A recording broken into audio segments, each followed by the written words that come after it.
c'est qu'à partir de maintenant, pour avoir un Oscar ou pour être sélectionné aux Oscars ou aux Césars, il faut impérativement représenter toutes les diversités.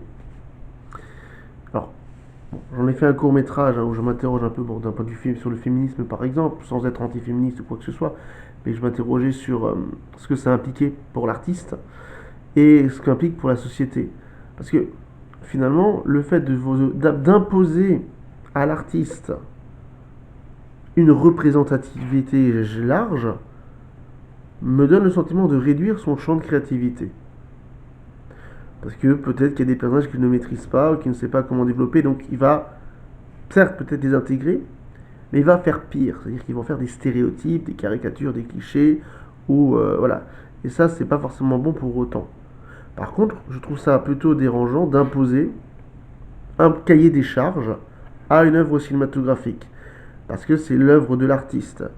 Après, évidemment, hein, je suis d'accord qu'une œuvre cinématographique ne doit pas prôner le viol, l'intolérance, tout ça. Moi-même, je défends ça, de ne pas prôner ces dérives. Mais je trouve ça un peu triste qu'on en arrive à ce point-là, parce que finalement, alors qu'on veut aller vers une société de plus en plus tolérante, par SOS Racisme, par la lutte contre l'homophobie, la lutte contre l'islamophobie, et toutes ces luttes qui sont de très bon sens et qui sont importantes, mais j'ai l'impression que finalement, si on ne traite pas de ces luttes-là, ou si on ne représente pas ces luttes-là, on a une forme de discrimination inversée.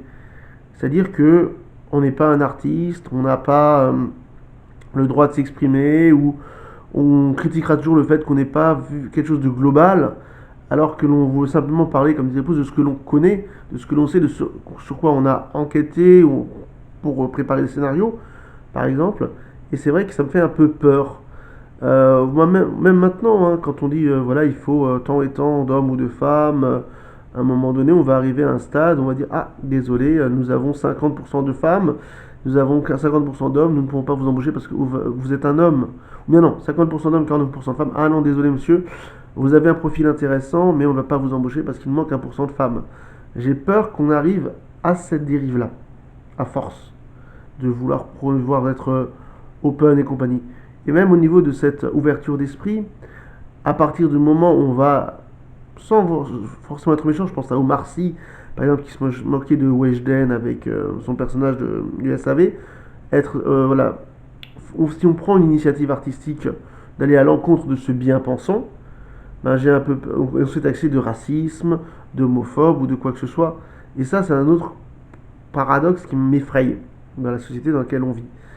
C'est-à-dire, finalement, à force d'être tolérant, de vouloir prôner la tolérance, on devient intolérant par rapport à ceux qui se jouent de cette tolérance-là ou qui s'amusent avec cette tolérance-là sans forcément mal penser, je veux dire. Ça me fait un peu peur par rapport à l'évolution de notre société.